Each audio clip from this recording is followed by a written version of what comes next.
বিদ্যুৎ জ্বালানি ও খনিজ সম্পদ মন্ত্রী ইকবাল হাসান মাহমুদ টুকুকে নাস্তিক এবং ইসলাম বিদ্বেষী বলে মন্তব্যের অভিযোগে করা মানহানির মামলায় কুষ্টিয়া ৩ আসনের এমপি ও জামায়াত নেতা আমির হামজার বিরুদ্ধে গ্রেফতারি পরোয়ানা জারি করেছেন আদালত।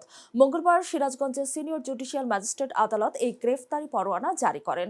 জজ আদালতের অতিরিক্ত পাবলিক প্রসিকিউটর এবং জেলা আইনজীবী সমিতির সাধারণ সম্পাদক হুমায়ুন কবির বাদী হয়ে মুফতি আমির হামজার বিরুদ্ধে মামলা করেন। এ বিষয়ে হুমায়ুন কবির জানান, ইকবাল হাসান মাহমুদ টুকুকে নিয়ে কুরুচিপূর্ণ মন্তব্য করায় জেলা বিএনপির নির্দেশে মামলা করা হয়। মামলার ফাইলের পর তার বিরুদ্ধে সমন জারি হয়।